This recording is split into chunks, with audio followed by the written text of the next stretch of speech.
What's happening, folks? Back with another reaction, back with some more Jennifer Rush and her 1992 self-titled album, Thank You As Always to Darren.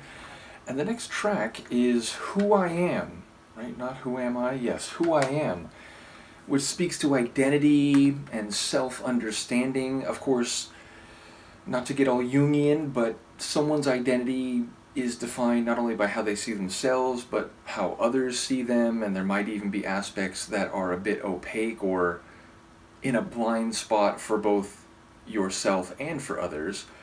So yeah, and also over time, I think one's identity is constantly evolving, changing, either gradually or in some cases more rapidly, and related to both internal psycho-emotional growth and change, but sometimes also due to external circumstances. So I feel like any number of these things could be relevant, but let's see what Jennifer has to say about it. This is Jennifer Rush. The song is Who I Am, and the song is from her 1992 self-titled album.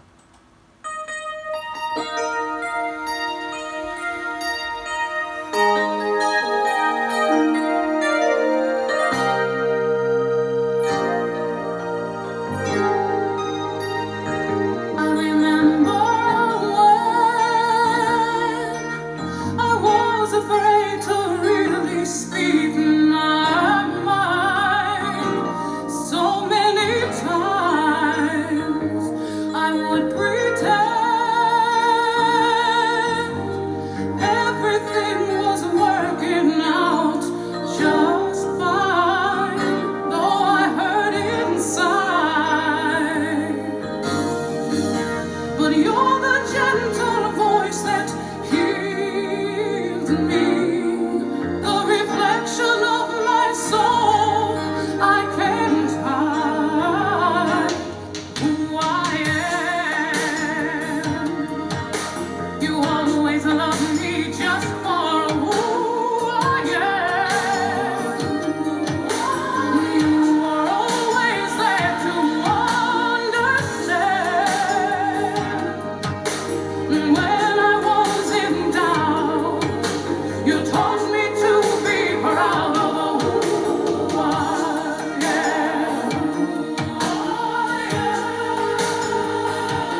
a lovely song. Definitely one of a beautiful sentiment. It's interesting, like the lyrics fundamentally seem to be about an essentialistic understanding of her identity, that it's this person, this guy who understood her, or rather who understands her, who's there for her, who makes her believe and has helped her find who she really is and to be supported in that identity.